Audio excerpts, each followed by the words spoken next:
Thomas and Percy are good friends, but sometimes Percy teases Thomas about being frightened, and he doesn't like that at all.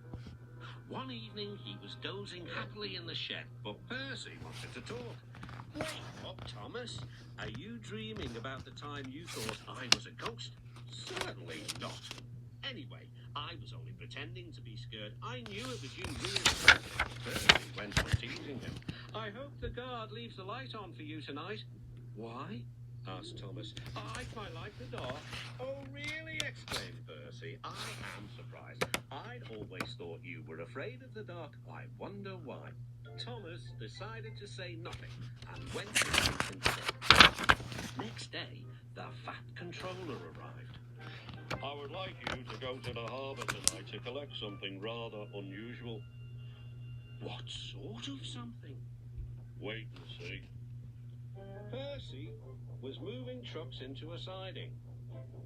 Henry arrived with his goods train. The signalman switched the points, and Percy waited on the siding until Henry had steamed by. Then there was trouble. "The points are jammed," called the signalman. "I can't switch them back.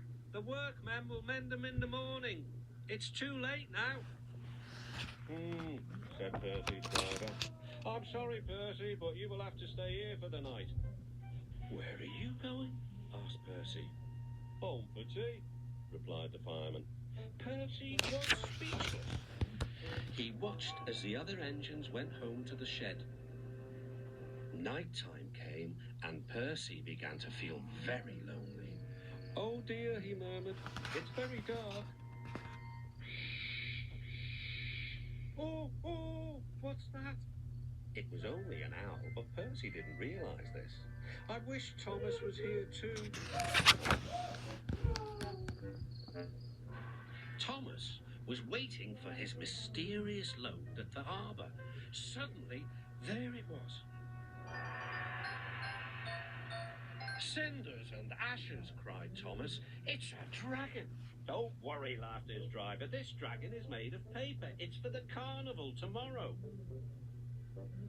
Workmen lifted the dragon onto Thomas's low loader and put lights all around it for protection. Then Thomas set off into the misty night. Percy was asleep in his sidings and had no idea that Thomas was approaching.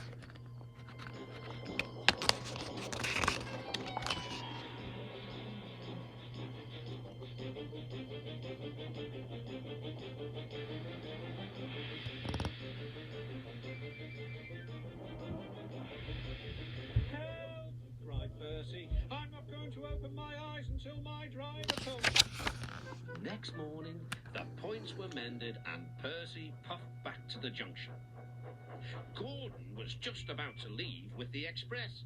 "You'll never guess what I saw last night." Gordon was in no mood for puzzles.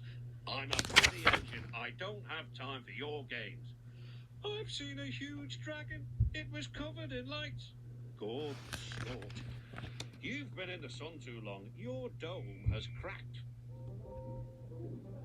When the other engines heard the news, they laughed too. "Look out, Percy," chuckled James, "or the dragon may gobble you up." "No one believes me," puffed Percy. "Maybe I did imagine the dragon after all." Well, he soon found out that he hadn't. "Help!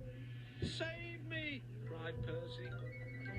"It's all right," whistled Thomas, and he explained about the carnival. "By the way, how was your night out?" Percy tried to tell Thomas the truth.